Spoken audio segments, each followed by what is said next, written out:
နေ့ကကျွန်တော်ကြည့်လိုက်တော့မိတ်ဆက်တော့အားလုံးကအသက်အရွယ်အားဖြင့်ဆိုရင်19လို့19လို့ပေါ့နော်25လို့23လို့ပါတယ်ပေါ့နော်ပါတဲ့ခါကျတော့စုံနေဖြစ်နေပေါ့နော်အသက်အရကြည့်နေပြီးရင်တော့အမျိုးသားတူရဲပါတယ်ပေါ့လေဒီတစ်ခြားဆိုတော့ဒီနေ့မှာတော့ပါဝင်မှုရကြည့်ရင်တော့69ရာခိုင်နှုန်းကတော့မျိုးသမီးတွေဖြစ်တယ်ပေါ့နော်100ရာခိုင်နှုန်းကပဲမျိုးသားတွေဖြစ်တော့ဘာပဲဖြစ်ဒီနေ့မှာတော့ကျွန်တော်တို့ရဲ့ဒီနေ့စီးပွားရေးစကားဝိုင်းကိုကျွန်တော်စကူချင်ပါတယ်လို့ဒီချက်ကတော့ဒီမှာကျွန်တော်တို့ကိုပေးထားတာကတော့ဒါ9ခုလောက်ရှိရပါဘူး။နောက်ချက်မှလည်းရောက်မယ်ပြဿနာမရှိဘူးပေါ့နော်ကျွန်တော်တို့တွေဆွေးနွေးကြမယ်တိုင်ပင်ကြမယ်တချို့တော့စိန်ခေါ်မှုတွေကဘာတွေဖြစ်မလဲပေါ့နော်တူညီမှုတွေကိုစုမယ်ပြီးရင်တော့ခွန်အားတစ်ခုရသွားပြီးတော့ရှေ့ကိုဆက်မယ်ဆိုတဲ့ဟာကိုချက်နေဆိုတော့ဒီချက်ကတော့ဒီမှာရေးထားတာကပေါ့နော်မြေရဲစိတ်ပိုင်းဆိုင်ရာလူမှုရေးပွားနဲ့စီးပွားရေးခက်ခဲတွေကိုပြန်လာနားလည်နိုင်တယ်ဆိုတော့နားလည်ဖို့ဖြစ်တယ်ပေါ့နော်ဒီမှာရှိတဲ့လက်ရှိတုံနေရတယ်ပေါ့နော်ခုကျွန်တော်တို့ရဲ့တာဝန်တရားတွေပေါ်မှာလည်းကျွန်တော်တို့ဆောင်ရတယ်လို့ခက်ခဲနေတဲ့ချိန်ဒီမှာကျွန်တော်တို့ဘယ်လိုပွားနေလဲဆိုတဲ့ဟာကျွန်တော်နားလည်နိုင်လို့ဖြစ်တယ်နောက်ချက်ကတော့အားလုံးကတော့ရွာပဲလာမယ်ထင်ပါတယ်မြို့ကလာရှိတာနော်โอเคဆိုရွာနေပဲပေါ့နော်ရွာနေပဲလာတဲ့ခါကျကိုယ့်ရွာကိုပြန်ပြီးရောက်ပြီးဒီလူတို့တွေဒီဖွဲ့စည်းတွေအတွက်ပေါ့နော်ကျွန်တော်တို့ဘယ်လိုပြန်ပေါဝင်ပြီးလုပ်ပြရမလဲဆိုတဲ့ခန်းကဏ္ဍလေးတွေကိုကျွန်တော်ဆွေးနွေးကြမှာပေါ့နော်ဒါဒီရချက်ဖြစ်တယ်တတိယချက်ကတော့ဒီမျိုးရဲ့ခေါင်းဆောင်မှုစွမ်းရည်ပေါ့နော်ခေါင်းဆောင်မှုစွမ်းရည်မှာအများနဲ့ကျွန်တော်တို့ပြောပါတယ်တာဝန်ယူမှုတာဝန်ခံမှုနောက်ပူပေါင်းဆောင်ရွက်မှုပေါ့ဆိုအဲ့ဒါတွေလုပ်ဖို့အတွက်ဆိုရင်ကျွန်တော်တို့ကတယောက်တည်းနေလို့မရဘူးပေါ့နော်လူငယ်တွေဖြစ်တဲ့အတွက်ကြောင့်တက်ကြွရမယ်ဒီလိုမျိုးလှုပ်ဆောင်ရတဲ့ခန်းကဏ္ဍတွေဘယ်လိုပူပေါင်းဆောင်မလဲဆိုတော့စိတ်ဓာတ်တွေကိုမြင့်တင်နိုင်ဖို့လည်းရည်ရွယ်ထားတယ်လို့ဒီမှာရေးထားတယ်နောက်တစ်ချက်ကလည်းပေါ့နော်ခုကတော့ပုံလေးကာလဂျားကာလပေါ့နော်ဘယ်လိုပဲပြောဒါပြီးတဲ့နောက်မှာပြန်လည်တည်ဆောက်ရေးအတွက်ကိုကျွန်တော်တို့လူငယ်တွေရဲ့ခန်းကဏ္ဍကပညာမရှိဘူးလေပေါ့နော်အဲ့ဒါကိုကျွန်တော်တို့ဖော်ထုတ်မယ်နောက်ဆုံးတစ်ချက်ကတော့ကျွန်တော်ပြောတဲ့ခုနမိတ်ဆက်ထားတဲ့ blessing ပေါ့နော် current blessing ရဲ့လူငယ်တွေကြားမှာပုံမှန်ကြီးတဲ့ချိတ်ဆက်မှုတွေ networking တွေတည်ဆောက်နေလို့ပေါ့နော်ဆိုတော့အဲ့ဒီအတွက်ကိုကျွန်တော်၅ချက်နေဒီမှာရေးချက်တော့ထားတယ်ဒါပြီးတဲ့နောက်မှာစပြီးတော့ပေါ့နော်ပြောကြမယ်ပေါ့နော်ပြောကြမယ်ဆိုတော့ကိုအနေနဲ့ကဒီပုံမှာကျွန်တော်တို့ကမေးခွန်းနေပဲမေးတာမျိုးလည်းဟုတ်ချင်ဟုတ်မယ်ဆွေးနွေးတာမျိုးလည်းဖြစ်ဖြစ်မယ်ပေါ့နော်ဒီမျိုးကျွန်တော်တို့သွားလို့ရတယ်အဲ့တော့ဒီရွယ်ချက်ကိုတော့အားလုံးကပေါ့နော်ဘယ်လိုမြင်လဲပေါ့ဒီရွယ်ချက်နဲ့ပြောနိုင်ဖို့အတွက်ကိုစစ်ပြနိုင်မလားပေါ့ဒါမှထပ်ဖြည့်တင်လာရှိလားပြင်တင်လာရှိလားစစ်ပြရနော်โอเคအဲ့ဆိုတော့ကျွန်တော်ဆက်သွားကြည့်ဆက်သွားမယ်ဆိုအချိန်ကတော့ကျွန်တော်နည်းနည်းလေးလွတ်လောက်မှာပေါ့ဒါနေကြအချိန်ရင်းများသွားရင်လည်းစကားတွေကပေါ့သွားမှာဆိုလို့လေနော်အဲ့ဆိုအခုလက်ရှိပဲဒီမှာပြပြထားတယ် Granny ရဲ့မြန်မာနိုင်ငံနဲ့ကမ္ဘာရေးစီးပွားရေးအခြေအနေတွေကိုလူငယ်တွေကိုဘယ်လိုတက်ရောက်နေလဲဆိုတာစပြီးတော့ဆွေးနွေးကြရအောင်ပေါ့ဘယ်လိုတက်ရောက်လဲဆိုတော့ကမ္ဘာရေးကိုလည်းကျွန်တော်တို့စဉ်းစားကြည့်ရမြန်မာရဲ့အရေးကိုလည်းစဉ်းစား Granny ရဲ့အရေးကိုလည်းတွေးပြီးတော့မှကျွန်တော်တို့လူငယ်တွေကဘယ်လိုတက်ရောက်နေလဲဆိုတာကိုကျွန်တော်တို့သိသလောက်တွေးသလောက်ပေါ့နော်အဲ့ဒါလေးကိုကျွန်တော်တို့ချိန်ထူးကြည့်ရအောင်ပေါ့ဆိုဒီမှာတော့ကျွန်တော်ရေးချိန်ချင်တာကအသက်အငယ်ဆုံးလေးကိုရေးမယ်ပေါ့နော်တက်ရောက်နေလိုက်တယ်ပြောရင်တော့နည်းနည်းလေးဂျားပေါ့နော်ဂျားတက်ရောက်လောက်ကိုကျွန်တော်ဒီနှစ်ဦးလောက်အချိန်ပေးချင်ပါတယ်ဆိုဘယ်လိုအနေနဲ့ဒီကနေ့မှပြောကြည့်ချင်တယ်ပေါ့နော်အဲ့ဒါစီရရင်စားလိုက်နော်ကျွန်တော်ကြည့်လိုက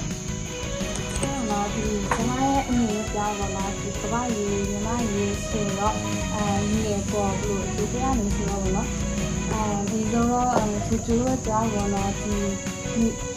ီခွေရလည်းညီရဲ့ခွေရဆိုတော့ပြည့်တော့ဒီရောကတော့ပါရီဒီလိုလမ်းချေဆိုတော့မလို့ဆောင်လာလာတော့ဒီလမ်းကနေချိန်ကြတယ်နော်ဒီအများကြီးဒီအခုလိုမအမြင်တော့လည်းဒီလောက်ကြလဲအရင်ကောင်းလို့နေနော်ဒီရောဝတ်နာဒီရဲ့ဆက်ဆက်ပါလို့ရှိရင်အချမ်းလို့အဲ့တော့ဒီနေရဲ့ဒီရောတမန်လမ်းချေကိုဒါမျိုးလို့အဲ့တော့နေမှာโอเคဆရာမောင်လေးတို့အချက်ချိန်ပြလိုက်ပါတက်ရောက်မှုပေါ့နော်စူးစူးလေးပြောလို့ရတယ်ဖိုင်ရှိတယ်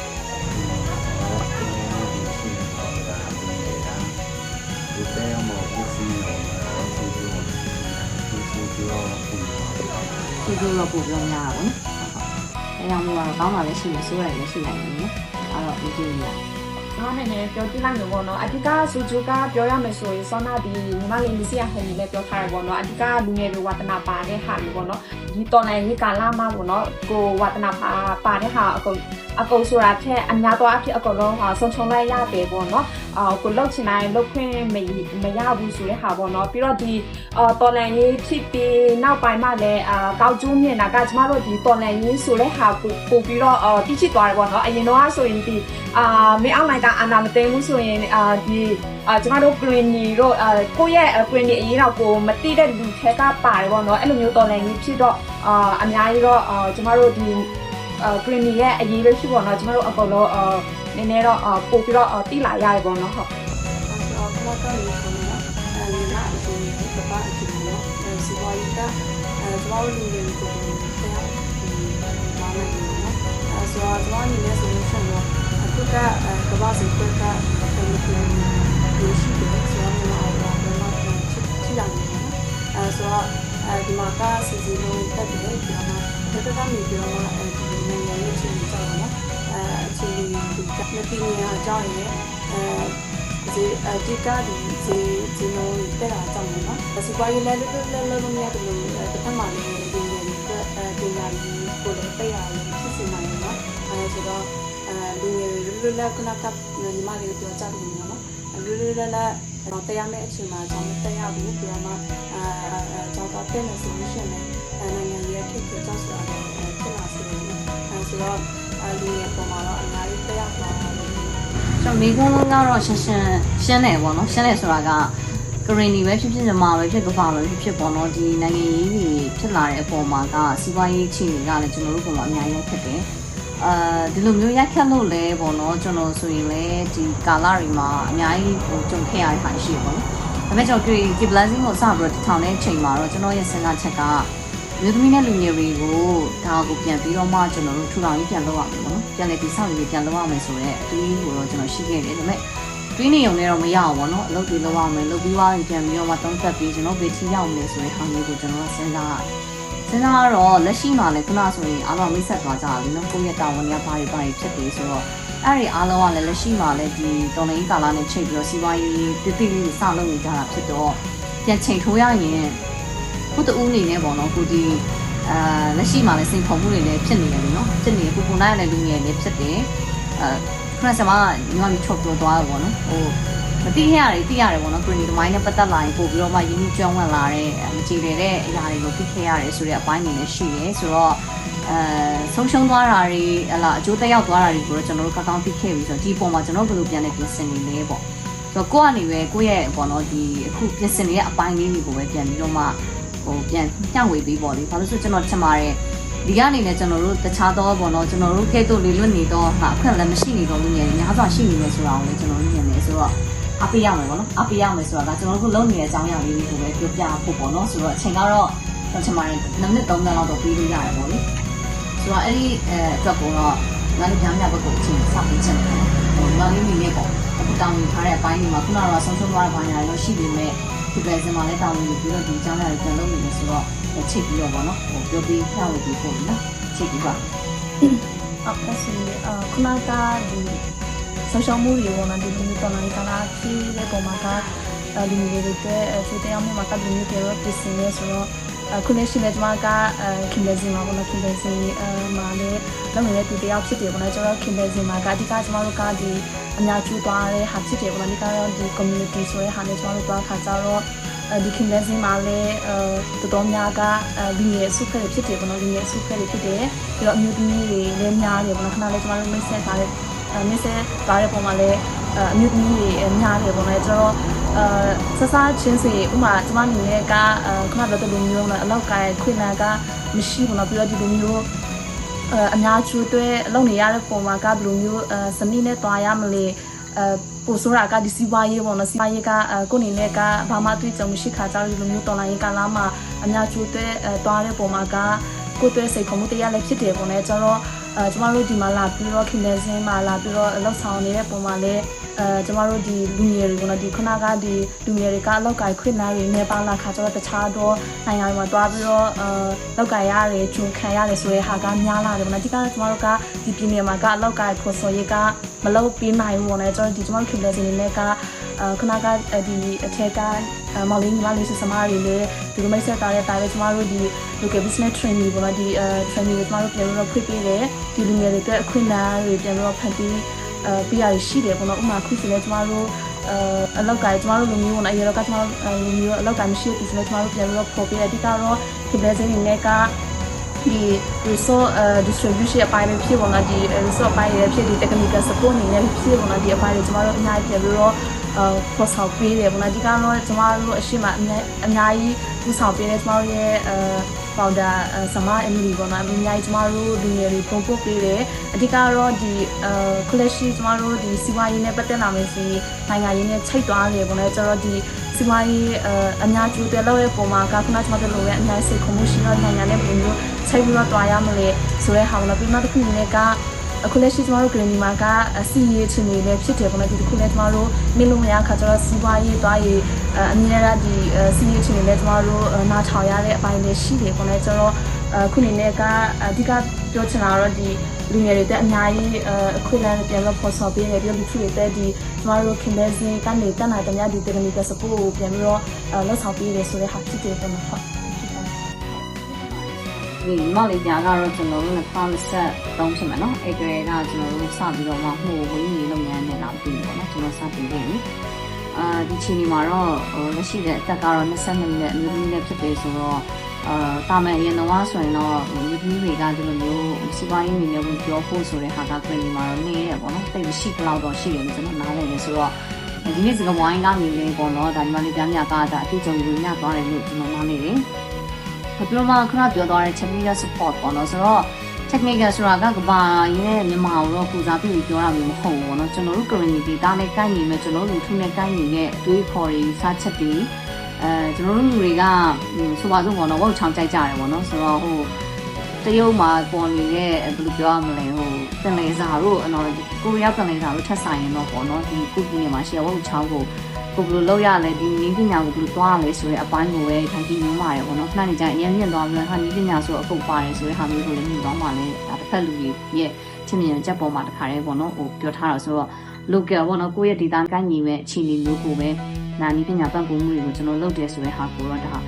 စကဝိုင်းကိုလည်းပြန်ပြီးတော့မှပေါ့နော်ရှင်းပြချင်တာဖြစ်တယ်။ Okay ဆိုတော့နောက်တစ်ခုတော့ကျွန်တော်ဖိတ်ချင်တာကစိုးဖြစ်မှာပေါ့နော်စိုးဖြစ်မယ်ဆိုတော့ဆိုတဲ့ကလည်းလက်ရှိလူထုစီဆိုင်နေเนาะဟိုဒီကနေ့စီရောက်ကနေတော့မပြေပြီးခဲ့ပြီးတော့ဒီအချိန်ကြီးပြစပြီးတော့လည်းဟိုလုပ်နေကြတယ်ဆိုတော့လူထုစီဆိုင်နဲ့ပတ်သက်တဲ့အကြောင်းအရာတွေလုပ်ဖြစ်ပုံလေးတွေနည်းနည်းပြန်ပြီးတော့ပေါ့နော်ရှင်းပြပေးပေါ့ပြီးတော့စီးပွားရေးနဲ့ချိတ်ဆက်မှုမှာကိုယ်အနေနဲ့အားနည်းချက်တွေအားသာချက်တွေပါပြီးခဲ့ရတယ်ပေါ့ပထမတော့အကျိုးတရားလို့ကတော့ပြောထားတယ်နော်ငါတို့ကဖက်လန်းနေရှိတော့ငါတို့ကလမ်းကြီးပြောင်းကြရတယ်ပေါ့ဒါပေမဲ့ခုကဆိုပြန်မေးလိုက်တဲ့အချိန်မှာလမ်းကတော့မပြောင်းဘူးလို့ဆရာတို့ဖုန်းဝင်ရှိနေလို့ကျွန်တော်အနေနဲ့ဒီကနေပဲလုပ်ရလို့တိုက်တွန်းချက်တွေပေးလို့ရတယ်ပေါ့နော်။ဥပမာဘာတွေဆက်လုပ်ဖို့ရှိတဲ့အတွက်ဒီမှာလာပေါင်းလို့ပေါင်းလို့ရတယ်ဆိုတော့ဘာလို့လဲကြားရတဲ့လူတွေအားရှိသွားအောင်လည်းလုပ်တာခံရတော့အောင်ဖတ်ပြီးတော့ပေါ့နော်။ချိန်ပြီးပါလို့ဆိုချိချိပြီးပါကျမရဲ့ဖက်ကတော့စီဖန်ကိုတော့ဘယ်လိုကြည့်ရမလဲဆက်တယ်နော်ဘယ်လိုကြည့်ရမလဲတော့ဘာလဲဆက်တယ်ဆိုတော့ကိုအမလောက်ဆက်တယ်ဆမလေးစီဖန်ဆမလေးကလည်းခါမှာဒီတရားမျိုးကစီဖန်ကိုစိတ်ဆိုင်တယ်စိတ်ဆိုင်တယ်နည်းနည်းကိုတဲ့အောင်ဒီမှာစေဝါချက်ချက်ကိုဖတ်တယ်နော်အရင်ကဖတ်တယ်လို့လာလို့ပြီးတော့ဒီယောဂနဲ့ယောဂနဲ့ဆိုင်တယ်လို့ခေါ်တယ်နော်ဒီစိတ်ဆိုင်တယ်ဒီစိတ်ဆိုင်တယ်စိတ်ဆိုင်တဲ့စံတိထောက်ကိုစနေကိုခေါ်ရတယ်ကျွန်တော်တို့ဒီလိုဖြစ်တယ်နော်ဒီလိုဖြစ်တဲ့ခါမှာကျွန်တော်တို့လည်းအမှဖတ်တယ်ရအောင်လို့ဆိုတော့ကျွန်တော်တို့လည်းအမှဖတ်တယ်တဲ့ဒီစိတ်ဆိုင်တဲ့ဆိုတော့ဒီတရားတွေဖတ်တယ်ပြီးတော့ကျွန်တော်တို့တဲ့နေနဲ့ဒီစိတ်ဆိုင်ကိုဒီထောက်လာစမှာဒီထောက်ပြီးတယ်အဲဒီမှာစိတ်ဆိုင်ဆက်ရတဲ့ခါမှာတော့စိတ်ဆိုင်ကကျွန်တော်တို့ရဲ့ marketing ပိုင်းမှာလည်းအားနည်းခဲ့တယ်ဒီကောင်ကအားနည်းလို့စိတ်ဆိုင်ရအောင်ဒါလည်းကြည့်ပါဦးနော်တော့လည်းဒီစိတ်ဆိုင်အောင်တော့ပေါ်တဲ့ဆိုတော့ထပ်ပြီးလည်းဒီစီစိတ်ဆိုင်တဲ့စိတ်ဆိုင်ကိုလည်းစားလို့ငါစားဖြစ်ခဲ့တယ်အဲဒီမှာကျွန်တော်တို့ဒီချင်းလေးလာပြင်နေလောက်ဆောင်လာခဲ့တယ်နော်ဒီစိတ်ဆိုင်ပေါ်မှာလည်းကိုသူတို့နဲ့တူလေးလာတဲ့ပြင်ရင်းနဲ့ဒီစိတ်ဆိုင်ပတ်ပြီးပြလာတဲ့ခါမှာကိုလည်းရှိပါဆိုတော့ဒီဆိုင်ရှိလာပြီနောက်ထပ်ဆက်လက်ပြီးတော့မှဒီစိတ်ဆိုင်မှာတော့ကျွန်တော်ဆက်လက်ပြင်နေဖို့အတွက်ကျွန်တော်တို့ပြင်လိုက်ဒီကိုရှိမှာတော့ကျွန်တော်ပြရခါမှာကိုကျလူငယ်တွေကနေလဲဆက်ရစားကိုစိတ်ပိုင်းနဲ့ဆက်ရစားရဆိုရင်ကျွန်တော်တို့စီမှာလာတော့မှနည်းနည်းနိုင်ပေါ့နော်ဒီစိတ်ပိုင်းဆက်ရစားဒီလိုထွက်ပြမှာတကယ်ပဲအကျိုးတင်တယ်ဒီကိုရပြင်နေမှာကိုဆက်တမန်နဲ့ကိုကျစားလို့ဆောက်တာနဲ့ဒီမှာပဲကိုရ ကိုဝါဒနာပါတဲ့အရာကိုဆက်ရှုံးခံရအောင်ဆိုတဲ့စိတ်နဲ့ဒီဝါဒနာပါတဲ့အပိုင်းမှာကျွန်တော်တို့စီလာရအောင်နည်းနည်းလေးရတယ်ပေါ့နော်ဟုတ်ကျွန်မစီပါရဲ့အပိုင်းအနေနဲ့ကကျတော့လောက်ချင်မရှိသေးဘူးနော်အဓိကတော့ကျွန်တော်ရဲ့ marketing ရဲ့ idea ပိုင်းမှာကျွန်တော်တို့မှလက်ဆောင်ပါဖို့ရှိနေတယ်ပူရမစစားပါဖို့ရှိနေပေါ့နော်လူငယ်လည်းအပိတ်ချင်တဲ့ကိုဝတနာပါတဲ့အရာကိုရအောင်ဒီမှာလောက်တာပါကိုလောက်ချင်တဲ့လောက်ညာပဲဖြစ်ပါတယ်ဖြစ်အခုလည်းကိဘလစမလည်းရှိတယ်အခုလူထုစစ်စားလည်းစစ်စားလည်းထပ်ပြီးတော့မှဖိလိပင်းကမှလည်းတင်တော့ဆက်ရစားဆိုလည်းလာချာတော့လာပါလို့ရပါတယ်ဆိုတော့ကိုစဆိုင်တဲ့ကျေးဇူးတင်ပါတယ်ဟုတ်ကျန်တော့ကတော့လေကျွန်တော်မြင်ပြောပါတယ်ခွင့်ရလို့ပေါ့ရပုံဆောင်လည်းမတူတဲ့အခါမှာကျွန်တော်ပြောရတဲ့အခါလည်းနည်းနည်းတော့ပွားရအောင်မြင်ရတာပေါ့ဆိုတော့စိတ်ခုံမှုတွေခက်ခဲတွေကအခုချိန်တည်းရှိနေအောင်ပဲလေကျွန်တော်မြင်နေပြောတယ်နည်းနည်းစိတ်ခုံမှုရှိပါအောင်နော်ဒီလိုက်တာနဲ့ကျွန်တော်တို့အောင်မြင်မှုတွေပြကြရှုံနေပြရတဲ့အပေါ်မှာတော့ရလက်နေရတယ်ဆက်ပြီးတော့လူကတော့မျိုးမျိုးရှိရနော်တွတ်တာရှိရအေးတာရှိရဟလာတူလေးတက်ထိုင်တဲ့လူတွေရှိတော့တွက်လို့လဲပါမတွက်ရင်မပါနဲ့လို့လည်းပြောလို့မရဘူးပေါ့နော်ဆိုတော့သူ့ရဲ့ design နဲ့သူ့ရဲ့ကိုယ်ပိုင်ဟန်နဲ့ရှိရဲ့လူငယ်တွေချက်ကပေါ့နော်ဒီငါလေး data ကိုလည်းပေါ့နော်ချိန်ပေးချင်တယ်ခုအနေနဲ့ကဆက်ချုပ်တန်းတန်းမှာစခဲ့တယ်စခဲ့ပြီးတော့ခုဆိုရင်လည်းဒါအနှစ်ဆိုလည်းတော်တော်ရောက်လာပြီဆိုတော့ကိုပြောင်းလဲသွားတဲ့အရာတွေပါရှိတယ်နောက်တော့ကိုယ့်ရဲ့တွေးခေါ်မှုအပိုင်းလေးတွေပေါ့နော်ကိုကတော့အငြိမ်နိုင်ပေါ့နော်အငြိမ်နိုင်နေတယ်ဆိုတဲ့ခါကျတော့အဲ့ဒီပိုင်းလေးတွေကိုလည်းပေါ့နော်ဒီကိုနဲ့ဘဝတူညီနေရှိနိုင်တယ်ပေါ့နော်ဆိုတော့သူတို့ကိုလည်းပြပေးဖို့လေနော်အဲ့ဒါလေးသင်ပြချင်ပါတယ်ဒီဆိုချစ်တဲ့ဆမောင်းချစ်တဲ့ဒီချစ်တဲ့ဆမောင်းဒီစားရမှာဖြစ်လေဆိုအရင်ဆိုရဲသူ့ကိုတမီးပြလိုက်တော့ဒီလိုအရင်ကကားနဲ့ခဏဆက်ပေါ်နော်ဒီချစ်တဲ့ဆမောင်းပေါ်ဖြစ်မှာပေါ့နော်ဒီဆမောင်းအင်္ဂလိပ်ကဒီဆက်ချောပိုင်းမှာဒီတဲ့ဒီဖြစ်ခဲ့တော့ဒီလိုမျိုးခဏဒီလိုဖြစ်ခဲ့တဲ့တော့အထူးကတော့ဒီဖြစ်ဆောင်နေတယ်နော်ဒီဆက်ဆောင်နေပြီးကိုဥစားပြီးရဲ့အရေးပေါ်ဒီဆက်ချောပိုင်းကိုတလာတာအနေနဲ့ဒီလိုဖြစ်ခဲ့ပြီးတော့ဒီတလာတာပြည်တဲ့အနေနဲ့ဒီဆက်လက်ပြီးတော့လောက်တော့ဖို့ဆိုတော့ဆယ်ရီပြီးရောနော်ဒီဆယ်ရီပြီးရဲ့ပြီးတော့ဒီကြောက်ကြပါနော်ဒီကြောက်တာကပြန်ပြန်မချိုးတဲ့အပိုင်းလေးရှိရပါတော့ဒီဆမားလေးနဲ့ဒီဆောင်ရဲ့အပိုင်းမှာလည်းရှိရလိုက်တော့ဆိုတော့ဆမားကလည်းကျွန်မကိုဆက်ခေါ်လာတယ်နော်ဒီမှာဒီဆက်ချောအပိုင်းမှာတာဝန်ယူရတဲ့အပိုင်းလေးရှိပါတော့ဒီကြောက်တာအပိုင်းမှာကတော့အဓိကကတော့ဒီရေဘောပဲပေါ့နော်ရေဘောပဲစီးတက်တာဆိုပြီးချိုးတဲ့အပိုင်းမှာလည်းလောက်ဆောင်တယ်ပေါ့နော်ဒီလောက်ဆောင်တဲ့အပိုင်းလည်းပြန်မှဒီနောက်ထပ်ကျမတို့ကဒီဆက်ချောအနေနဲ့လို့ရခါမှာနောက်ထပ် best tree ပေါ့နော် best tree အနေနဲ့လာတာတဲ့တဲ့ကိုပြင်နိုင်ခဲ့ပေါ့နော်ကျမနဲ့နောက်ထပ်တဲ့တဲ့တူမှတ်ချက်ပေါ့နော်အတူပြင်နိုင်ခဲ့တယ်ပြီးတော့ဆက်ပြီးတော့မှဒီတိုင်းတာဦးဆိုလဲချုပ်တယ်ဒီဆက်ချုပ်မှာဆိုရင်တိုင်းတာဦးဆိုလဲချုပ်ရပြီးတော့မှဒီပေါ်ချုပ်ရပေါ့နော်တော့မှဒီအခုကတော့ကျမကဆက်ချုပ်အနေနဲ့တရားတဲ့အနေနဲ့ရှိရတဲ့ကြောင့်ဒီအမျိုးသမီးတွေနော်အမျိုးသမီးကိုဆက်ချောတွေပြီးငါတဲ့အပိုင်းလေးလောက်ဆောင်နေရပါတော့အဲ့ဒီအပိုင်းမှာကအဓိကအမျိုးသမီးတွေကိုပို့ပြီးမှဆက်ဆောင်ဦးဆောင်နေတဲ့အပိုင်းကိုယူရပြီးမှဒီဆက်ချောကိုပြီးငါတဲ့အပိုင်းလက်ရှိပါတော့ကိုရဝတနာပါလာရှိရင်ဆိုကျမတို့ဖြစ်လက်သေးမှာလာရောက်ပြီးတော့နင်းနေနိုင်ရလို့ပြောကြချင်ပါတော့တော့ကျမတို့ကဒီဆက်ချုံမှာလည်းလုံးနေတယ်လို့ဒီမီရေးဖဲမှာရောပြမဒီပြောပြချင်ပါတော့အဲဒါဒီအခုလမ်းမှာဆိုရင်လည်းအခုမှအိမ်မှာပဲနေပြမအလုပ်ကိုင်းမရှိတဲ့အတွက်ကြောင့်ဒီဖြစ်လက်စီကိုလာပြမချင်းနေတဲ့အပိုင်းရှိရလို့ပြောကြချင်ပါတော့ကျေးဇူးတင်ပါတယ် okay ဆိုတော့ကိုယ့်ရဲ့ဘယ်လိုပြောမလဲဖြစ်တည်ခဲ့တာကတော့ဆက်ချုပ်တင်တဲ့စတယ်နော်ဆက်ချုပ်တင်တဲ့နေစပြီးတော့မှတနန်းတူနေနဲ့ပြီးတော့မှလည်းကျွန်တော်တနန်းတွေ3ခုလောက်ဖွင့်လိုက်ပြီးရတယ်နော်။ဖွင့်တဲ့အချိန်မှာလည်းကျွန်တော်တို့တူညီခဲ့တော့မိမိတူညီတွေရှိတယ်ပေါ့နော်။ဆိုတော့ခုတော့သူတို့လည်းသက်ဆိုင်ရာကာလတွေမှာသူတို့လည်းနားလိုက်ကြတယ်နော်။နားလိုက်ကြရဆိုညီမလေး data ကိုကျန်နေ။ဆိုတော့ဘယ်လိုပဲဖြစ်ပေါ့လေဒီကာလတွေကခက်တယ်။ဝါသနာပါအောင်လုပ်ခွင့်ရတဲ့အတွက်ပို့ပြီးတော့မှကိုယ့်အတွက်ကောင်းတယ်ပေါ့နော်။ဒါပေမဲ့ဒီချီနီမှာကတော့ချီနီခုပြောင်းသွားတယ်ဆိုတာကဆက်ကိုတော့ကျွန်တော်တို့ကပင်ကားလိုက်ပြီပေါ့နော်ဒါ market ရဲ့သဘောတရားအရပဲပြော ကျွန်တော်တို့ပြောင်းလဲလိုက်ရတဲ့အကြောင်းတရားပဲပြောပါတော့ဆိုတော့ကျွန်တော်တို့ဆက်တွေကိုပြင်ထားလိုက်တယ်ပြင်ထားပြီးတော့မှကျွန်တော်တို့နဲ့တူတူဆိုရင်ဘယ်ပိုင်းဒီမှာတော့ချုပ်ချင်တယ်ဘယ်ပိုင်းဒီမှာကတော့လွတ်ချင်တယ်ဆိုတဲ့အပိုင်းကိုချိလို့ရတယ်ဆိုပြီးတော့ဒါဒေတာတော့ပြောသွားတယ်ပေါ့နော်နောက်တစ်ခုကတော့ကျွန်တော်တို့ကအပြောနဲ့ပတ်သက်လာလို့ရှိရင်လူတွေကအရန်လှုပ်ကြတယ်ပေါ့ဒါပေမဲ့ပြောရင်ကြောက်တယ်နော်ကိုအနေနဲ့ဆိုရင်ဘာပြောမှမသိဘူးဆိုတဲ့ဟာမျိုးဖြစ်တာပေါ့နော်ဒါပေမဲ့လည်းစူးစမ်းရင်းနဲ့ဒီချပါတယ်နောက်ထပ်စကားဝိုင်းနေကြရင်လည်းဒါမလေးတဲ့တာအများကြီးပေါ့နော်ပြောနိုင်လာလိမ့်မယ်ဆိုတဲ့ဟာမျိုးကိုတော့အမကတော့ဒီလိုအကြံပေးချင်ပါတယ်ဆိုတော့နောက်တစ်ခုကဒီမှာပေါ့နော်ကျွန်တော်တို့ကစီးပွားရေးဘယ်လို business ကိုပဲပေါ့နော်အဲ့တော့ငွေကြေးချင်းချုံမှုတွေငွေကြေးသုံးစွဲမှုတွေကအများကြီးကြီးတယ်အဲ့တော့အဲ့ဒီအရေးကြီးမှုတွေထဲကပဲပေါ့နော်ဆိုတော့ဒီမှာမိချောကတာနောက်ပြောတာတဲ့ဟာကြီးကိုအမြဲတမ်းအတိုင်းရတဲ့ဟာပြည်စုံလေးရှိခဲ့ပြီဆိုတော့ဒီပြန်တော့ပြပြီပေါ့နော်ဆိုတော့ဘယ်လိုထည့်ခဲ့တယ်ဘယ်လိုပေါဝင်ပြီးတော့လည်းရှိတယ်ဒီမှာဒီမှာပြောနေလဲဆိုတော့ပြည်စုံလေးပြန်ဝင်ရပြီပါနော်ဟုတ်ကဲ့ပါဘန်နာရေးပိုင်းနဲ့ပတ်သက်ရင်တော့ဘန်နာရေးဆိုတာကလည်းစနစ်တစ်ခုပဲပေါ့နော်ကျမတို့ဒီတော်လည်းရေးပဲပြောရမှာပေါ့နော်တော်လည်းရေးခေတ်ကောင်တော့ဆိုရင်ကျမတို့ဒီ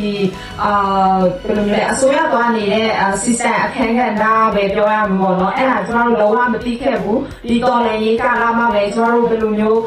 ဘန်နာရေးအလိုက်ပေါ့နော်ဘယ်လိုမျိုးစနစ်နဲ့လောက်သွားရမလဲဆိုတာကလေ့လာရင်းနဲ့ပေါ့နော်သင်ယူခဲ့ရတယ်ပေါ့နော်အဓိကအတွေ့အကြုံမှာဆိုရင်ကျမတို့ကစလာလို့ကဆိုရင်ကျမတို့ဘာမှ background မရှိဘူး finance နဲ့ပတ်သက်ရင်လေ့လာရင်းနဲ့သင်ယူရတယ်ဆိုတဲ့ဟာပေါ့နော်အများကြီးခက်ခဲရှိရဥပမာဒီကန်ဒီရောဆိုင်ရလို့ကဆိုကွန်ပျူတာတွေတော့ကောင်းမသုံးတော့ဘူးเนาะဆိုကျမတို့ဒီကွန်ပျူတာကိုတိုင်ပြင်ပြန်ရှင်းရတဲ့အပိုင်းတွေအစားကျမတို့ပြန်ပြီးတော့လေ့လာခွင့်ရတယ်ပေါ့နော်ပြီးတော့တစ်ဖြည်းဖြည်းချင်းကျမတို့ဒီ menu တွေဘောလို့ cash flow လို့လုပ်တဲ့အပိုင်းတွေကျမတို့လေ့လာသွားတယ်ပြီးတော့နောက်ပိုင်းကျမတို့ဒီဘန်ရေးပိုင်းကန်ရမယ်ဆိုတော့ဒီ SCCR level 1 2ပေါ့နော်ကျမတို့ဒီသင်တန်းကိုလည်း join ခဲ့ရတယ်လောလောဆယ်ကတော့ကျမတို့ဒီလေ့လာရင်းနဲ့သင်ယူတယ်ပဲပြောရမယ်ပေါ့နော်ဒီကာလမှာပေါ့နော်ကျမတို့အများကြီးစူးစမ်းဖို့လိုသေးတယ်ဒီအရင်ကဆိုအင်္ဂါနေ့တော့ဆိုရင်ပတ်စံတသိန်းတော့မကဘူးပေါ့နော်ဒါပေမဲ့အဖွဲ့အစည်းအောင်မှာပဲပတ်စံဆိုတာအများကြီးမြင်ဘူးလေပြီးတော့ဒီတောက်ကိုဒီအဖွဲ့အစည်းရဲ့ပတ်စံကရတဲ့အတွက်ကိုယ့်ရဲ့တောင်းကလည်းအရင်အရေးကြီးရပေါ့နော်ဒီပေါင်းချစနစ်ရောကျမတို့အကုန်လုံး logistic ကို follow up ပြန်လိုက်တဲ့ဟာတော့ပြောရမယ်ဆိုကျမတို့ဒီအကုန်လုံးဒီတော့ကျမတို့အဖွဲ့အစည်းမှာရှိတဲ့လူအကုန်လုံးပဲပေါ့နော်ဒီ background ကနေလာတဲ့လူမဟုတ်ပေါ့နော်လေ့လာရင်းနဲ့သင်ယူနဲ့သွားတဲ့လူငယ်တွေချိကြတယ်ပေါ့နော်ဥပမာပေါင်းချတွေဆိုရင်ကျမတို့ဒီဘယ်လိုလုပ်ရမလဲတည့်ရခါတရားပါလို့ရှိတယ်ဆိုတာအစားကျမတို့ဒီပြန်ပြီးတော့သင်ယူရတာရှိရပြီးတော့ဒီဝင်ငွေထွက်ငွေတွေပြီးတော့ဒီဖက်ရှော့ပြန်လုပ်တဲ့အပိုင်းတွေလည်းကျမတို့အများကြီးလေ့လာခဲ့ရတယ်ပေါ့နော်အခက်ခဲကတော့အများကြီးရှိတယ်ပေါ့နော်ဟုတ်အဓိကလူငယ်ကိုပြောချင်တာကတော့အမတို့လူမျိုးပဲပေါ့နော်လေးနိုင်တဲ့တင်ယူနဲ့ဆက်လိုက်ခဲ့ပြီးဖို့ပေါ့နော်တော်ရင်ရုံနဲ့မမေ့ခဲ့ဖို့ပေါ့နော်ဟုတ်တယ်ပါကျေးဇူးတင်ပါတယ်ဆိုတော့လည်းပြောသွားတဲ့ဒီတော့အစိုးရစနစ်ချေဝဲဒီလုပ်ပြီးလို့ကိုယ်ကသိခဲ့ပါတော့အခုဆိုရင်တော့ဘယ်လိုပဲဖြစ်ဖြစ်ဒီငယ်လို့ချက်လာရင်ဒီကားစုချက်လာရင်ဒီစပစ်တွေကလိုအပ်တယ်ဆိုတာကိုပြောသွားရင်းနဲ့တော်ရင်လုံးနေရင်းနဲ့ပေါ့နော်ဒါတွေကကိုတိကာရတဲ့ကိုယ့်ရဲ့အခွင့်အလမ်းတွေဖြစ်တယ်ဆိုတော့အားလုံးလည်းပတ်စံထောက်ခံစတယ်ပေါ့နော်အဲ့ဒါရှိပါတယ်ဒါနဲ့ဘယ်သူမှဘာမှမလုပ်ခဲ့ဘူးဒါပေမဲ့တော်ရင်ရဲ့အောင်ထမ်းရင်းနဲ့ကြားရတဲ့အားတွေလုပ်ကြတယ်လုပ်ရင်းနဲ့ကျွန်တော်တို့ကအတူတူရလာတဲ့အခါမှာဝါဒနာပါရယူလေပြေးလို့ရလို့မရဘူးပေါ့နော်တော်ရင်ကြီးဖြစ်စတယ်အခုကမင်းသမီးဆိုရင်လည်းကိုဒီချိန်မှာမင်းသမီးတော့မှာမဟုတ်ဘူးပေါ့နော်ကိုကြားရနေရနေပြီးတော့မှကိုကအကောင်းဆုံးပြည့်စက်ရတယ်နော်ပြည့်စက်ရင်းနဲ့ပဲဒီစနစ်တွေကိုပေါင်းနေတဲ့လူတွေတက်တယ်ဆိုတာတော့ကျွန်တော်မြင်နေရှိတယ်နောက်တစ်ခုကတော့ဘယ်လိုပဲဖြစ်ဖြစ်ဒီပညာပေါ့နော်ကျွန်တော်မြင်တဲ့ IT ပေါ့နော် information technology ဆိုတော့လည်းရတော့ဖြစ်တယ်ခေတ်နောက်ပြန်ဆွေးနွေးတာတော့မဟုတ်ဘူးပေါ့နော်ကိုယ်အနေနဲ့ပေါင်း90ရာလူတွေဖြစ်ခဲ့တဲ့စံတန်းတွေဆိုတော့အပိုင်းကတော့လမ်းဆက်တွေရေးလို့စားတော့ဒီခံရေးလို့ဖြစ်ပေမဲ့ဒီပညာနဲ့ပတ်သက်လာရင်ဆိုတာကျွန်တော်ကွန်ပျူတာပဲပြောပေါ့နော်ကျွန်တော်ဖုန်းလေးပဲပြောဆိုတဲ့ဒါလည်းရှိဆိုတဲ့ကောင်းနေတဲ့လုပ်ငန်းရှိရတယ်နော်ဆိုအဲ့ဒါပတ်သက်ရင်မီဒီယာပိုင်းနဲ့ပတ်သက်ရင်ဒါမှလေးစီအောင်ပြောစင်တယ်ပေါ့နော်ဒီမှာကတော့ဒီမှာအမြင်နဲ့ဖြစ်တယ်ပေါဝင်တဲ့လူတွေဖြစ်တော့ဒီ ဒီမီဒီယာနဲ့ပတ်သက်လာရင်ဘယ်လိုလေးဒီချန်လေးပေါ့နော်ဒီပုံလေးဖိုင်လုပ်ချက်နေလေပေါ့နော်အဲ့ဒါလေးပေါ့အခုပေါ့နော်ကိုယ့်ရဲ့အတွေ့အကြုံလေးပြောရင်းနဲ့ဒီလက်ရှိပုံလိုက်ရေးထဲမှာမိသနာရဲ့မြန်မာလာပုံတွေကိုလည်းနည်းနည်းပြန်ပြီးတော့ပေါ့နော်လူငယ်တွေအပြည့်အဝဝင်ကြပြီးအောင်နော် အကဲတော့လောဆယ်အခုဒီလက်စီမမီဒီယာပြောင်းနေနေပေါ့နော်ဘာလို့စောင့်နေလဲဆိုတော့ပထမဆုံးနေနေပေါ့နော်ဒီဒီလက်စီနဲ့ပတ်သက်တဲ့ဒီမားကတ်တင်းပေါ့နော်ဒီကြော်ညာတွေဒီစက်ပြစီရောပေါ့နော်ဝယ်မမီရေးချက်မမီနဲ့ပတ်သက်ပြီးတော့page ပေါ်မှာတင်ရလေးရှိရပြီးတော့ကွာမှခုလောလိုက်မယ်ဆိုတော့ blog ရမယ်ဆိုရင်ကွာvideo editing လုပ်ပြရလေးရှိပါတယ်ပေါ့ပြီးတော့ကွာလေဥမာဆိုရင် page ခုတင်မယ်ဆိုရင်တော့အဲဆိုလူစဝေစားရကိုတဲ့ဒီတက်လို့လို့ပေါ့နော်လူစဝေစားစီလာအောင်နော်အဲဆိုလို့ဆိုတော့ဒီ media နဲ့ပတ်သက်ပြီးတော့အရင်ကတော့အတွေ့အကြုံတော့မရှိဘူးနော်ပို့ကြရဲကိုယ့်ရဲ့ personal account ပဲpage poster ဘယ်လိုမျိုးလဲထားတာလို့ရှိနေပေါ့အဲ့လိုကနေတစီကိုကိုပဲကိုတဲ့များတော့နော်အရင်ကတော့ကိုယ့်ရဲ့လှရှာမှုတော့အမျိုးတင်တာတော့မရှိဘူးနော်နောက်ပိုင်းတော့ပဲဆမအမြင်တော့နော်ကိုယ့်ရဲ့ကိုပါလို့လုံးမတတ်တင်ထားပါဆိုရဲဟာတော့နော်အဲ့တော့လေကိုအရင်က memory ရောနော်ဒီမှတ်တမ်းတွေတကြည့်လို့ရမှာလို့ပေါ့မမပဲဒီကိုယ့်ရဲ့လှရှာမှုတော့အနေနဲ့တင်ဖြစ်ထားရောပေါ့အများကြီးတော့မတည့်ဖြစ်သေးပါဘူးပေါ့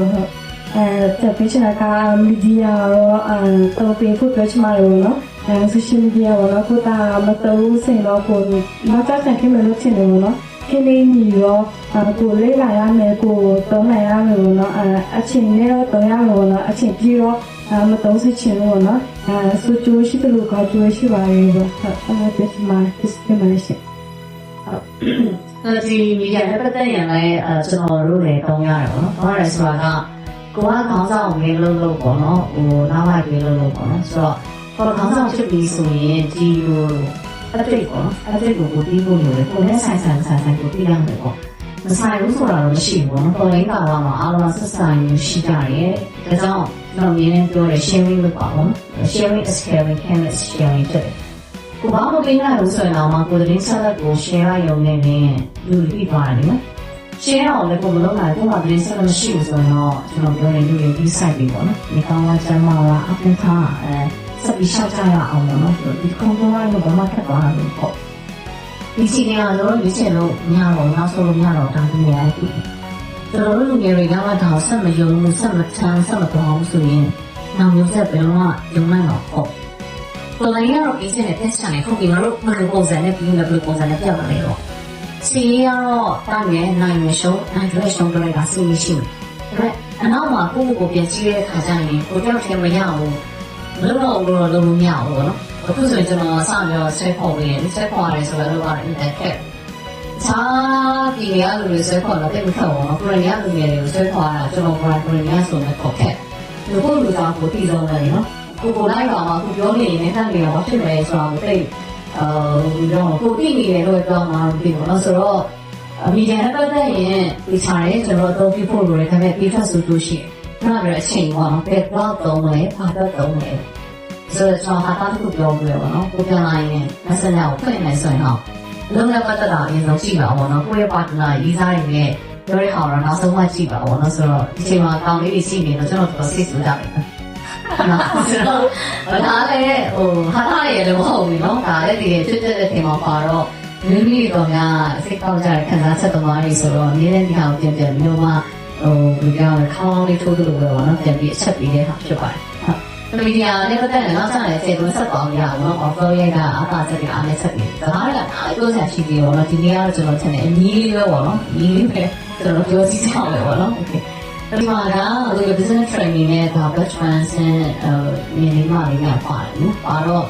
ကိုဒီတွေကအခုလုပ်တာတော့3ဘက်လောက်ပဲရှိခဲ့တယ်နော်။3ဘက်4ဘက်ပေါ့ဘယ်လိုဆိုတော့နော်။ဆိုတော့အဲ့ဒီမှာဒီစုတွေကဒီ blessing နဲ့လက်ရှိသမီးတို့အားလုံးနေတဲ့ပုံမှာသူတို့တွေဖိုင်ဖတ်ချက်ပြနေပေါ့နော်။ဒီဘက်ဖိုင်ပြီးနေပေါ့။ဒီသမီးတို့သားတို့ကဒီဟာကိုတော့ဖြတ်တဲ့အခါမှာဖြစ်ခဲ့တဲ့ဖိုင်ရှိတယ်ပေါ့။ညာရတော့နည်းနည်းစီရမျိုးပြပြောရတယ်။3နဲ့တော့နည်းနည်းတော့ကိုကတော့လာပိုင်းပေါ့နော်။ကိုကတော့လာပိုင်းဆက်တော့အခုကိုလည်းအဲ့ဒါလေးပြန်ပြီးတော့မြင်ကြည့်နေတယ်ပေါ့နော်နည်းနည်းလေးပြောပါမယ်ပေါ့နော်ဒီမှာလည်းငါထောက်ကြည့်နေတယ်နော်ဘာဖြစ်ခဲ့ရှိလဲ ကျွန်တော်တို့ဒီနေ့တော့ခက်ခဲတယ်ဆိုတော့ မောဆိုတော့ဒီလမ်းမစီစီတဲ့ခိုင်းမှာတော့ပူရောခက်ခဲတယ်ပေါ့နော်ဘာလို့လဲဆိုတော့ဒီငါတို့ကဒီဆိုင်လေးတက်ထားတဲ့အသက်ဆောင်မှုအတေးလေးစီအများကြီးတင်မယ်ဆိုလဲဒီဗီဒီယိုလေးလို hashtag နဲ့အစီအမံပြေလို့ဖြစ်တယ်နောက်ကိုဘက်ကအစီအမံပြေလို့ဆိုရင်လည်းအမြဲတမ်းတဲ့နိုင်ဖြစ်သွားတယ်အဲ့ဒီခါမှာလည်းနည်းနည်းတော့ခက်ခဲရှိတာရယ်နော်ပြီးတော့ခက်ခဲကတော့ဒီယူတဲ့ဘိုင်းမှာတော့ဒီယူတဲ့ဘိုင်းမှာဆိုတော့တော့ဒီတရက်တစ်ခါတော့အမြင်နဲ့ဒီယူရတဲ့ပြဿနာမျိုးဒီစီစီလက်တဲ့ခါတော့အားလေးခက်ခဲရှိရတယ်ပေါ့ပြီးတော့ဒီကျွန်တော်ကခိုင်းတဲ့ဘိုင်းဆိုတော့ဒီငွေလက်တဲ့ရတော့အရင်ဒီထားရတဲ့ဘိုင်းမှာရှိတယ် ဆိုတော့စက်ကဦးစီးတော့ပေါ့နော်မောင်လေးကိုချိန်ပြီးပါ ဒီအဆောရဲပိုင်းမှာရောများရှိရောဒီကောင်ကိုဒီတဲ့ရတယ်နဲ့ကျုပ်နေရဒီမှာကတော့နော်ကျွန်တော်တို့လည်းတစ်ခါမှလုပ်ခဲ့ဘူးလားရှိဘူးနော်လုပ်ရင်လည်းပြင်ရင်လည်းပဲမှားတဲ့ဟာတွေကိုပြန်ပြီးတော့ပြင်ပြီးတော့မှန်အောင်ဆက်သွား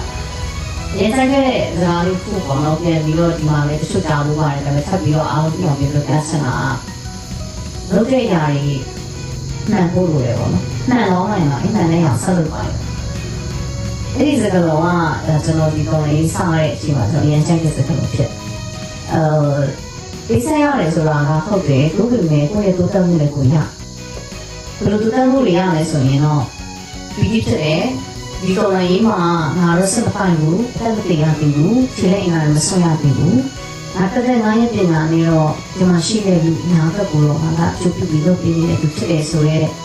ကိုယ့်ရဲ့ကောင်တော့ဒီခံချက်တစ်ခုပေါ့နော်အဲ့ခံချက်တစ်ခုရင်းနှီးစီပြီးရင်းရတယ်ဖြစ်အဲ့ဒါကဒီလူတွေကိုလည်းပြန်လို့လက်ဆင့်ကမ်းပေးချင်တယ်ကျွန်တော်ခက်ခဲခဲ့တဲ့9နှစ်တိုင်းကိုပြန်ပြောရရင်ခုနရောဘတ်တို့လုံးဝလည်းပြောရနေရှင်ရန်နေပါဘောနော်ရှင်ရဲ့ခက်ခဲမှုပါဒီလိုဆိုရှင်တို့လာတဲ့အချိန်မှာဒီချိန်နေနဲ့တန်းတက်ခွင့်ရပြီနော်ပြီးအရင်ကြီးထုတ်ပြီးရလေကျွန်တော်ဖွဲ့စည်းဆောင်တော့ကျွန်တော်ဒီဖွဲ့စည်းဆောင်မှာအရင်ကြီးပြီးမယ်ဘယ်မှာကျွန်တော်ပြောခဲ့အတိချာတယ်နော်ကျွန်တော်လည်းလိုပြောတယ်မျိုးပတ်စံချာပြီးလို့နော်မျိုးတော့ချာထားတဲ့ပတ်စံစီကခက်ခွဲပြီးလုံးရုံပဲဖြစ်တယ်ဒါပေမဲ့ကျွန်တော်ကြည်တတ်တယ်ဒီပေါ်မှာကျွန်တော်လည်းပေါ့ဝင်ခဲ့တဲ့တငယ်ချင်းတွေခေါင်းဆောင်တွေဒီနေ့ထိတိုင်လည်းရှိနေသေးတယ်ပြီးကျွန်တော်ကိုအပေါ်ကနေလက်ညှိုးပေးနေတော့လူကြီးတွေလည်းရှိလူကြီးဆိုတာကတော်ရင်ခက်ဆက်ခုံးတောင်းရင်ခဲ့တဲ့ဆရာကြီးတွေပေါ့ဆရာကြီးတွေကလည်းစမရတွေကလည်းတော့ကိုဒီလိုလက်ညှိုးချက်တွေပေးတယ်ပြီးတဲ့အခါမှာကျွန်တော်ပြင်ယူတယ်ပြင်ယူပြီးတဲ့အခါမှာကျွန်တော်လုပ်ချင်အဲ့ဒါကကြွားကြလာလို့ပြောရင်တော့ကြွားကြမဟုတ်ဒါပေမဲ့ခုံလို့ရ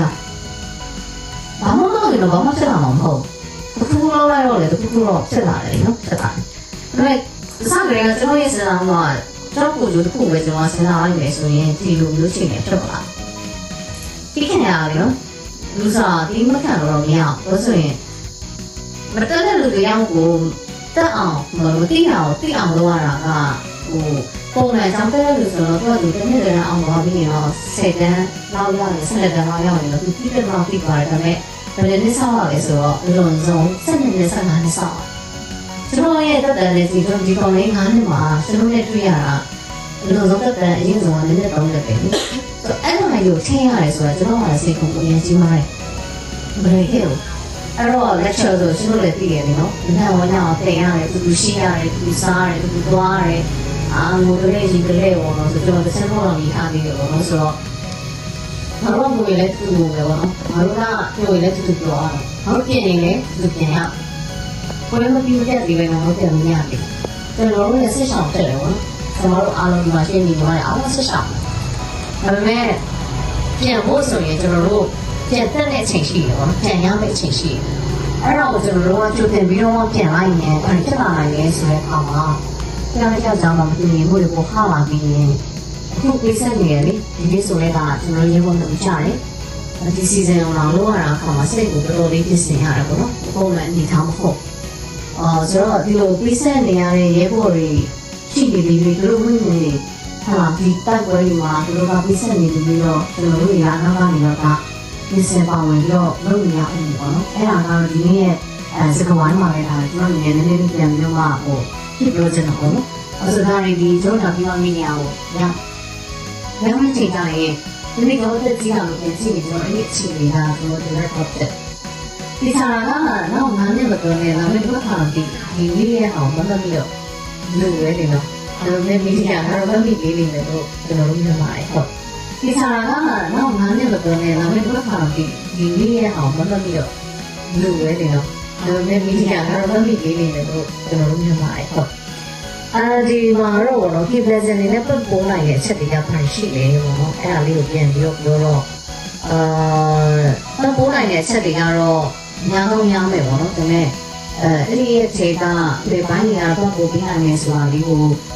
ပြောပြဖို့ပေါ့နော်ကျွန်တော်ကတော့ညနေအောင်အချိန်ပေးချင်တယ်ပေါ့လေ present ပတ်ပေါ်ပြနိုင်တာဟုတ်ရှိနိုင်တယ်ပေါ့လက်တော့အချိန်ပေါ့နော်လက်တော့ပတ်ပေါ်ပြနိုင်တာလည်းနည်းနည်းဝင်ရပြီပေါ့နော်အခုလက်ရှိဒီလက်တော်ပေါ်မှာကျွန်တော်တို့ခင်ဗျာစီဖက်ကနေကလူထုတွေတဲ့ဘာတွေပပူပေးနိုင်လဲဆိုတော့ဒီအခုဆိုရင်ကျွန်တော်တို့ဒီခင်ဗျာစီရဲ့ page မှာလည်းတော့ရှောင်းတရားရှိတယ်ဘလို့မှဒီမွေးမြူနဲ့ပတ်သက်တဲ့ဟာဆိုရင်ဒီပွဲမွေးမြူရဲ့အခမ်းအနားလာမဟုတ်ဒီစက်မွေးမြူရဲ့အခမ်းအနားလာဆိုတဲ့အပိုင်းပေါ့နော်ဒီအပိုင်းမှာဆိုရင်ကျွန်တော်တို့ပပူပေးနေတယ်ဒီကတော့ကျွန်တော်တို့ဒီပပူမှုရဲ့အနောက်မှာကဒီစလီဘောနော်ဒီစလီဆိုတဲ့ဒီစာချုပ်စံနာနဲ့ကျွန်တော်တို့တွားတယ်ကျွန်တော်တို့ကအလကားပေးရဆိုတဲ့ဟာမျိုးမဟုတ်ဘူးနော်ဒီကတော့ဒီလူထုတွေလည်းအလောက်ကတခုရရှိသွားအောင်ပြီးတော့သူတို့လောက်ရည်နေပေါ့နော်လောက်ရည်နေဒီစလီထဲပေါ့နော်စလီထဲပိုတော့နားလေလာအောင်ဆိုရဲဟာလည်းကျွန်တော်ရွေပြီးတော့ပပူပေးတယ်ပြီးတော့တစ်ခုနေကဒီကျွန်တော်ရဲ့အခုလည်းရှိပေါ့နော်တလိုင်းကလာမှာချစ်တဲ့အင်္ဂါ social media ရဲ့ကျွန်တော်ရဲ့ရေပေါ်ဒီတဲ့ပုံမှာရေပေါ်ဒီတဲ့ကျွန်တော်တို့ဒီမွေးမြူရေးအခမ်းအနားဖြစ်တဲ့ဒီကျက်မွေးမြူရေးအပိုင်းဆိုလည်းကျွန်တော်တို့စပြီးတော့ပတ်ပူပေးနေပြီပေါ့နော်ဒီဟာဆိုလည်းကျွန်တော်တို့သူခင်ဗျာဇင်းနဲ့ဒီ prepare ပေါ်မှာကျွန်တော်တို့သူလောက်ဆောင်နေရရှိတယ်ဒီနောက်တစ်ခုနေကခုနကဒီ16ခန်းနာပိုင်းဖြစ်ပေါ့နော်ဒီပိုင်းမှာဆိုရင်ကျွန်တော်တို့အရေတော့ကဆိုရင်ဒီတင်နာတွေပေါ့နော်ဒီလူငယ်တွေတင်နာတွေပေးတယ်ဒီနောက်ပိုင်းမှာဆိုရင်တစ်ဖက်မှာကကျွန်တော်တို့ဒီပစ္စည်းတွေပြောမှာနော်ဒီ16ရမယ်ဒီပစ္စည်းရရှိခါကျတော့တစ်ဖက်မှာကဒီစစ်ဆောင်လူထုတွေတဲ့ပေါ့နော်လောက်ကရဲ့တခုရရှိအောင်ဆိုရင်ဟာလည်းကျွန်တော်တို့ပြန်လဲပြီးတော့ထောက်ပံ့ပေးရရှိတယ်ပေါ့နော်ပြီးနောက်တစ်ခုအနေနဲ့ကကျွန်တော်တို့ဒီနိပညာပိုင်းပြောမယ်ဆိုဒီစာလေးအပိုင်းပေါ့နော်စာလေးအပိုင်းမှာဆိုရင်ကျွန်တော်တို့ဒီစစ်ဆောင်နာနေရကျွန်တော်ဖြတ်ဝေပြီးတော့ဒီကဒီလူငယ်တွေပေါ့နော်လူငယ်တွေကိုယ်တိုင်ဥဆောင်ရဲအမျိုးသမီးတွေပေါ့နော်အဲ့မှာဆိုရင်အမျိုးသမီးတွေပဲဥဆောင်ရဲပေါ့နော်အမျိုးသမီးတွေဥဆောင်ပြီးတော့ဒီနိပညာပိုင်းလည်းသူတို့အခုစအများကြီးလက်လန်းမိတယ်ပေါ့နော်ဒီကတော့ဒီအပိုင်းမှာဆိုရင်သူတို့တော်တော်လေးနဲ့လောက်ဆောင်လာနိုင်တယ်ဒီနိပညာပိုင်းလည်းကျွန်တော်တို့ထောက်ပံ့ပေးတယ်ဆိုတဲ့ဟာလည်းရှိတယ်ပေါ့နော်ပြီးတော့ဒီကျန်တဲ့ပိုင်းတော့ဒီကကျွန်တော်တို့ local ကနေထွက်တဲ့ဒီပစ္စည်းတွေပေါ့နော် local product တွေကျွန်တော်တို့ဒါရှောင်းဒီစီဆောင်လူထုတွေစီကနေကျွန်တော်တို့ဒီပေးပြီးတော့ promote လုပ်ပေးတဲ့ marketing အပိုင်းတွေကိုလုပ်ဆောင်ပေးတယ်ဆိုတဲ့ဟာတွေပေါ့နော်ဒါတော့အခုလက်ရှိပေါ့နော်ကျွန်တော်တို့ဒီ campaign ကနေလုပ်ဆောင်ပေးနေတဲ့အရာတွေဖြစ်တယ်ပေါ့နော်ဟုတ်ဒီစကဝိုင်းကခေဘရာဇီးကပါရီလောက်ပြီးနိုင်လေဆိုရဲပတ်ပေါ်ပြီးနိုင်လေဆိုရဲခက်ခက်နာကတော့စနစ်ပါရပေါ့နော်ဘရာဇီးနဲ့ဆိုရင်မရူကစစ်ဆောင်နဲ့မရူကဒီလိုပဲမရူကိုပြရမယ်ဆိုရဲရှိတာဖက်ဆိုင်ရဲ့ယင်းဒီလုပ်ငန်းပိုင်းကိုပြောပြသွားတယ်ကျွန်တော်တို့ကလုံးပဲဆိုရင်ဒီစနစ်နဲ့လုပ်မယ်ပေါ့နော်ခက်ခဲမှုတွေကျွန်တော်သိရဲအဲ့ဒါကိုကျွန်တော်စနစ်နဲ့ဘယ်လိုမျိုးကျော်အောင်လဲဆိုရဲအကြောင်းအရာကြီးဘက်ဆင်းမှာဒီတချို့တော့ဖြေရှိတယ်လို့ကျွန်တော်နားလိုက်ပါတော့ဒါချက်နောက်တစ်ချက်တော့ဒီခုနကနေ့ကိုကျွန်တော်ဖန်တီးတဲ့ခါကျရင်ကျွန်တော်တို့ကငါတို့ဒီတော့လေလို့ပြီးချင်လို့ပြီးမယ်လို့ချင်လို့လုပ်မယ်ဆိုတဲ့ဟာမျိုးကိုသွားလို့မရတော့ကောင်းနေတဲ့ဒီတက်ပွဲရဲ့ဖြေရတက်ပွဲဒီမိုကရေစီပေါ့နော်တက်ပွဲဘာလို့ချုပ်တယ်လို့ကျွန်တော်တောင်းတယ်ဒီမိုကရေစီကပြန်လာတာလို့တက်တာပေါ့နော်ဆိုတော့everyone လည်းကျွန်တော်တို့ပြန်ပြောမှာပေါ့နော်တတ်ချက်ရှိတယ်ပေါ့လေကျွန်တော်တို့ရဲ့မှုတွေရှိတယ်ပေါ့နော်ဒီလက်စမှာကမူဝါဒတွေကျွန်တော်တို့နည်းနည်းမျိုးရှိတာတော့အဲ့ဒါမျိုးကျွန်တော်ချိန်ပိုးတယ်ပြီးတော့ရင်ကျွန်တော်နားလည်တော့ဆိုရင်ဆိုပါစို့ product ပေါ့ဆန္ဒနာဝယ်အောင်လို့မဟုတ်ဘူးပေါ့နော်ဘာလို့လဲဆိုတော့အဲ့ဒါပဲ quality ပေါ့နော်ဒီလူလေးကိုကျွန်တော်တို့အနည်းဆုံးတော့ကျွန်တော်တို့ကြည့်ကြည့်လေပေါ့နော်ဒီဘာဝနဲ့ပဲဒါသွားတယ်ဒါလို့ပြန်မပါဘူးဒါမျိုးတော့အရသာပိုင်းတွေပေါ့နော်ဆိုတော့ဆက်ရပုံကြောင်းပဲကျွန်တော်တို့ကြည့်မယ်ဆိုရင်တော့ကျွန်တော်တို့ကိုယ်တိုင်သုံးကြည့်ပြီးမှပဲကျွန်တော်ကိုယ်တိုင်review လုပ်တော့နော်ဒီစာလေးကျွန်တော်ကြည့်ပြီးတော့မှပဲဒီဟာကျွန်တော်တို့ကအမှတ်ပြုပြီးရဲ ကောင်းတယ်ကောင်းတယ်ကောင်းတယ်ကောင်းပေါ့နော်။ကျွန်တော်တို့နိုင်ကလည်းဒါစီးပွားလုပ်ငန်းလုပ်ပြီးရှုံးရင်လည်းရှုံးတယ်ပေါ့နော်။ဒီရှုံးတဲ့ပုံမှာကျွန်တော်ပြန်တွက်တယ်။အမြင့်ဆိုတာတက်ကျွန်တော်တို့ရင်းနှီးမြှုပ်နှံမှုတွေတင်ရတယ်လို့လည်းကျွန်တော်ဒီလိုပဲတောင်းတယ်ပေါ့နော်။ဆိုတော့ဒီပိုင်းလေးတွေကတော့ဒါကဒီလက်စမှာထူးခြားသောအချက်တွေဖြစ်တယ်လို့ကျွန်တော်နားလည်တယ်ပေါ့နော်။ဆိုတော့ဒီလက်စမှာအဲ့လိုတော့ဒီ network ပေါ့နော်ဒီ connect တွေကျွန်တော်တို့ပြီးတယ်။ပြီးတော့လည်းအသေးစိတ်ပြီးတော့ကျွန်တော်တစ်ခုချင်းစီတော့ဒါလေးစကြတယ်ပေါ့နော်။ဆိုတော့ဒီနေ့စီတော့ဝိုင်းကဒီလိုအချိန်မှာပေါ့နော်ကျွန်တော်တို့ရဲ့ဒီစကားဝိုင်းကနေတခြားလူတွေကိုဘယ်လိုပြောမလဲတင်စားပါလိုက်ချင်လေပေါ့ပရိုဂျက်စီစဉ်ကကောင်းကောင်းပေါ့ဒါတော့ပြည်ပြန်တဲ့အဆောင်မှာဒီမှာရှိတဲ့လူတွေအားလုံးပြည်ပြန်စီနဲ့စိတ်ပြီးလုပ်ကြတဲ့လူတွေဖြစ်တယ်နော်ဆိုတော့ကြာရင်လည်းဒီချက်ကိုကောင်းတဲ့အောင်မြင်လာတော့ပေါ့ဒီလိုခက်ခဲတွေကြောင်းပါပေါ့လို့ဆောင်ပြီးတော့မှာပေါ့နော်ခဲတာတစ်ခုချင်းမှာရှိနေကြတဲ့လူတွေကိုလည်းကျွန်တော်တို့ဆက်ပြီးပြင်မှာဆိုတဲ့အတွက်ဒီပုံမှာတစ်ချက်လေးပေါ့နော်မရအောင်ပြချင်အောင်ဆိုပြီးတော့ဒီချက်တူရအောင်ဟုတ်တော့ဒီကနေ့ပေါ်မှာဒီစီစဉ်တော့ရှိပို့လာတော့အားရတယ်နော်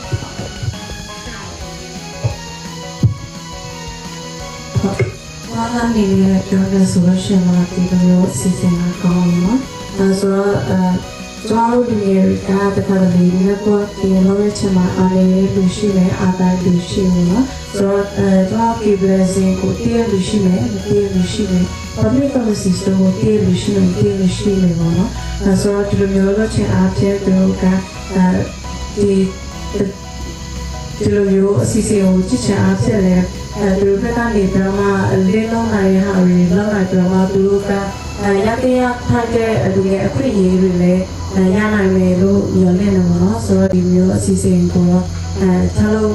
ဖြစ်တော့ဘောကောင်းနော်ဟုတ်ကျေးဇူးတင်ပါတယ်ဟုတ်တင်ပါတယ်ဆိုတော့ချက်ရတော့ပေါ့နော်ဒီဖိစင်လာတော့ကျွန်တော်ရှင်းကြမလို့ဖိလိုက်ပေါ့နော်အဲ့တော့ဆက်လာမိုက်လေးကန်တော့ပြောပြီးမှာပေါ့နော်ဟုတ်ဒီစီဇန်ကလောက်တော့ပေါ့နော်ဟုတ်ဒီစီဇန်ကတော့လောက်တဲ့တယ်ပေါ့နော်ဘာလို့လဲဆိုတော့လူငယ်စကားဝိုင်းလောက်တာရှားတယ်ပေါ့နော်ဘာဖြစ်လို့လဲဆိုရင်လူငယ်တွေကသူဖြစ်ဒီတော်လည်းဖြစ်ပြီးတဲ့နောက်မှာဆိုလို့ရှိရင်လူငယ်ထဲမှာ100ရာခိုင်နှုန်းမှာ80ရာခိုင်နှုန်းလောက်ကပေါ့နော်အဲ့ဒီယောက်ျားလေးတွေကသူတို့တွေကတော်လည်းလောက်ရှားတာများတယ်ကျန်တဲ့လူငယ်တွေကကျတော့ဘယ်လိုပြောမလဲတော်လည်းဆိုတာမိနေတဲ့အနေအထားတစ်ခုရှိတယ်နော်သူတို့လည်းဆွဲခေါ်ပေးနိုင်လို့ရှိရင်ဒီတော်လည်းကဘယ်လိုပြောမလဲသူတို့ကလည်းစင်ပြေပါမယ်လို့မြင်တယ်နောက်သူတို့ကနေပြီးတော့တော်လည်းကိုလည်းသိလာမှာလို့မြင်တယ်ပေါ့နော်နောက်ကြလို့ရှိရင်ဒီလိုစကဝိုင်းလောက်ချင်အဖြစ်လူငယ်တွေရဲ့ capacity ပေါ့နော်သူတို့ရဲ့စွမ်းရည်မြင့်တင်လာတဲ့ဘယ်လိုပြောမလဲသူတို့ရဲ့စွမ်းရည်ကလည်းခွင့်ပြုရမယ်တူတက်လာမယ်လို့လည်းမြင်မိတယ်ပေါ့နော်ကျမတို့ဆိုလည်းအကုန်ကလည်းမတီးတဲ့ခေကပါတယ်အဲ့ဒီကနေပဲလာကြတယ်ပေါ့နော်ဒါပေမဲ့ကိုရိုင်းကလည်းမြင့်တင်ဖို့လိုတယ်ပေါ့နော်ပြောရမယ်ဆိုလို့ရှိရင်တော့အများတန်းလည်းကျမတို့ကနေကြည့်မယ်ဆိုလို့ရှိရင်ကျမလည်းဘာမှမသိတဲ့ထဲကပါတယ်အကလုံးကိုလိုက်လေ့လာရတယ်အတိစိတ်ကဆောက်ပေါ့နော်ဒါပေမဲ့ကိုရိုင်းကလေ့လာလို့ပဲပေါ့နော်ဒီဘယ်လိုပြောမလဲကိုရဲ့အလွန်နဲ့ကြည့်မယ်ဆိုလို့ရှိရင်ကိုတိကိုတိတော့တီးနေတဲ့အနေထားတစ်ခုမှရှိတယ်ပေါ့နော်အများဖြစ်တော့ကျမကိုဆွဲခေါ်ပြရတော့ဆမအမလီပေါ့နော်သူကနေပြီးတော့ဒီပညာအားဖြစ်တော့ကဒီကိုရဲ့ဆွဲရဲ့နေတဲ့ချင်အားဖြစ်တော့လည်းကောင်းပါတော့သူကနေပြီးတော့အမြဲတမ်းပံ့ပိုးပေးတယ်အဲ့တော့လေကြီးစုအများကြီးတင်တယ်နောက်ထပ်ဒီလိုစကားဝိုင်းကိုထပ်လို့ဖို့ကျမတို့အဖြစ်ပေါ့နော်ဒီကျမတို့နဲ့အတူလက်တွဲလှုပ်ဆောင်နေတဲ့ partnership တွေကျမတို့ Kibblesing နဲ့ဆွေးနွေးနေတဲ့ဝန်ထမ်းတွေအားလုံးလည်းဖိတ်ခေါ်ပေးဖို့အကြံပြုလိုတယ်။နောက်ကျလို့ရှိရင်ကျမတို့ပဲတည်မဟုတ်ပဲနဲ့တခြားလူငယ်တွေပေါ့နော်။စီးပွားရေးနဲ့ပတ်သက်တဲ့လူငယ်တွေအများကြီးပေါ့နော်။ကျမတို့ Kibblesing ကလည်းစီးပွားရေးလုပ်ငန်းစုဖြစ်တဲ့အတွက်ပေါ့နော်။ဒီစီးပွားရေးနဲ့ပတ်သက်တဲ့လူငယ်တွေကိုလည်းဖိတ်ခေါ်ပေးရတော့ဒီကျမတို့စဝိုင်းကလည်းဒီထက်ပိုပြီးအားကောင်းလိုက်မယ်လို့လည်းမြင်တယ်ပေါ့နော်ဟုတ်ကျေးဇူးပါရှင်ဟုတ်ဒီမှာပေါင်ပေးကြရဲပေါ့နော်ညီမလေးတို့မောင်လေးတို့နိုင်ကျေးဇူးတင်တယ် ကျွန်တော်ဒီပုံတွေကကတော့မဖြစ်ဘူးပေါ့နော်ဒါနဲ့နောက်ထပ်ဇက်ပိုင်းကြီးကြားရင်လည်းဒါတစ်ဆက်သက်ဆောင်ပေါ်ပြီးရင်တို့နေတဲ့တချို့အကြောင်းအရာတွေကတော့ဒီကာလနဲ့ချိန်ထုတ်ပြီးပြောတာဖြစ်တဲ့အတွက်ချိန်နေရတော့တိုင်းညီမှုရှိနိုင်လို့နဲ့နောက်လာမယ့်ဒီနှစ်ကလည်းတိုင်းညီချင်မှာတိုင်းညီနေတယ်ပေါ့နော်ဒါကလည်းကျွန်တော်လက်ခံရမယ့်အရာဖြစ်တယ်ဆိုတော့ရှိမှလည်းပြောသွားကြတဲ့အပိုင်းမျိုးမှာကစကမိုင်းဖြစ်မြောက်ရေးလည်းဖြစ်တယ်လို့ကိုယ့်ရဲ့အတွေ့အကြုံနဲ့ကိုဖြစ်တိုင်းရတာကိုပြောတာဖြစ်တဲ့အတွက်ဒီ information တွေဒီဒါစာလေးဟာချက်ဆိုင်လက်တွေ့ကြကြနေပါတော့ဘယ်လိုထက်တန်းနေလဲဆိုတာကိုပုံဖော်ကြတယ်ပုံလေးယူတယ်ပေါ့နော်ပုံလေးယူတယ်ကျွန်တော်တို့ယူလေလို့ပြောတဲ့ဟာကရှော့ပြောတာမျိုးမဟုတ်ဘူးနော်အချိန်ကြီးစစ်ကောင်ရဲ့ကျွန်တော်တို့ကိုနေငင်းနဲ့လာလိုက်ကျွန်တော်နဲ့လာလိုက်ပေါ့နော်ဒီလိုကျွန်တော်တို့ကိုဖိနှိပ်နေတဲ့ချမ်းသာပဲကျွန်တော်တို့ကျန်တဲ့ပန်းပိုင်ကိုကျွန်တော်တို့တက်တရခွန်အားနဲ့ယူနိုင်ကြမြောက်ပေါ့နော်ကျွန်တော်ယူနေကြတာဖြစ်တော့ဒီလေးကနေလည်းပေါ့နော်ကျွန်တော်တို့ကောင်းဆုံးတွေပေါ့နော်ဆက်ပြီးတော့မှစူးစမ်းကြမယ်ပြီးရင်တော့တင်ကြမယ်လေ့လာကြမယ်ပြီးတော့ခွန်အားပေးကြမယ်ပေါ့နော်အဲဆိုရင်သိကြတယ်ပေါ့နော်မကြလို့တော့လာမယ့်ချိန်ဒီမှာကလက်တွေ့ကြတဲ့ဟာကိုဆိုပို့ပြီးတော့ထပ်ပြောနိုင်မယ်လို့ပေါ့နော်ကျွန်တော်လည်းပြောနေပါတယ်ဆိုတော့ keeping free ပေါ့နော်သူသူစီဆိုင်တာအဖွဲ့တွေရောပြီး local training business training နောက်တစ်ချမ်းက online ကိုအားလုံးကိုလည်းကျေးဇူးတင်ရင်ပေါ့နော်ကျွန်တော်ဒီနေ့ရဲ့ဒီဝိုင်းကိုပေါ့နော်ကျွန်တော်လည်းဆက်လက်ပါတယ်ဆိုတော့အားလုံးပေါ့နော်ကျေးဇူးတင်ပါတယ်